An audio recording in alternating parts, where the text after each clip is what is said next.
Oh, sorry, I missed you there. I was too busy pulsing. Fit or fiction? The good, the bad, and the ugly of pandemic fitness. All right, but first a little background. So what is pandemic fitness and what the hell are we going to talk about here anyway?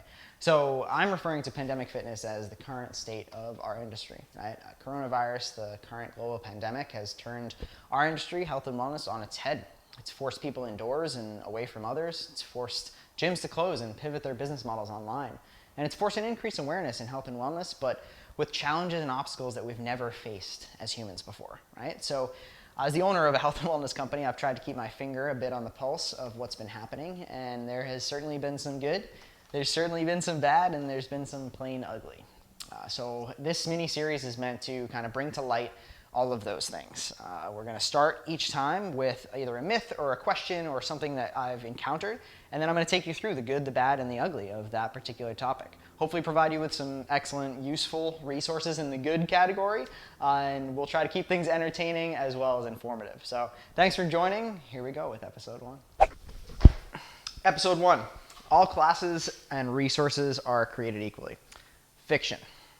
The fact is there are a ton of free resources for you to take advantage of right now. That's actually one of our good points, right? So with all of these free resources, you get to try out different instructors, different classes, different types of fitness, things that you might not have been able to do before. That's great. But the fact is the quality just isn't the same across the board. The second good that we're going to focus on is that because there's a multitude of fitness available, there's fun and challenging and variety within programming. Things that people might not have done before, they're doing now. Right? And our third point is that programming for these classes can be great. It can be balanced, it can be functional, it can be varied, right? So I'm going to give you a couple of things. I'm going to speak to our programming specifically because I can stand behind that and I know that it's great, of things that I would look for in programming from somebody else. All right, to round out the good real quick, 3 points for excellent programming. The first one, functional. Usually I hate that word in this industry. It's lost kind of all of its meaning. The way that I use it, if I say functional programming, I mean multiplanar, large movements, multiple muscle groups, right? So are you challenging your body not just in squatting or lunging, but a lunge with a twist or a lateral lunge? Are you challenging multiple planes and challenging your stability so that it's more useful in everyday life? Right? You're not sitting there every day doing bicep curls, but you might be picking up a child and moving them over here, right? So think of things that you can actually translate to your everyday life. Balanced and varied. Your programming should not be the same every day, right? We know that. So you should not be doing the same thing over and over and over again. It's not going to yield results. And balanced, you shouldn't be working the same muscle groups every single day, right? You shouldn't be squatting every single day. There should be some balance and variation to your programming. Different modalities, you shouldn't have the same intensity every day. All of these things you should look for and pay attention to in your programming the next time you take a class. Now comes the fun part, the bad. Point number 1 for bad is an extreme number of repetitions with no training response. Right? So we know that training to failure, whether that be technical failure, volitional failure, whatever it is what yields training response. If you're doing 1,000 repetitions of something and not fatiguing or just continuously over and over and over again, not reaching that point, you're not going to reach any results. Yet I see this all the time in these classes. It drives me nuts. Point number 2 for the bad is lack of creativity and using the same movements over and over again, right? Sure, we're all stuck at home. Sure, we might not have equipment. There's a ton of variability and various things that you can use for fitness. You can be standing up onto a chair. You can not always be doing burpees, sit-ups, and squats every single day, right? So lack of variability, change up your programming.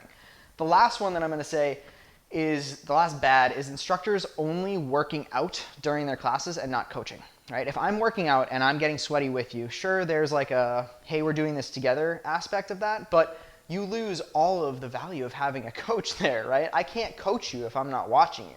If I'm getting sweaty myself, all I'm doing is you have another workout partner. But that's not valuable from a coaching perspective. You should have a coach watching you, watching your motion, and making sure you guys are doing things properly, and actually coaching you instead of just working out with you. Oh, sorry, I missed you there. I was too busy pulsing. The ugly. Thanks for lasting this far. Maybe we should have started here. Number 1 point on the ugly, pulsing. Please stop pulsing. I keep seeing this in so many workout programs, and especially Instagram Fitness, these free classes that are happening.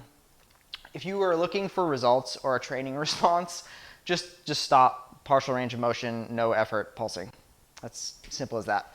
Number 2 on the ugly is terrible instructor form. Right? I've seen a lot of this also where coaches or instructors can't even perform the movements that they're asking you to.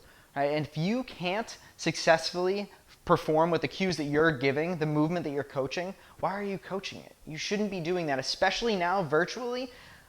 We don't have kind of this tactile, hands-on feel as a coach. We can't like give you a cue even if we can't get in that perfect position. You're the example. Make sure they're moving well so that you can be moving well.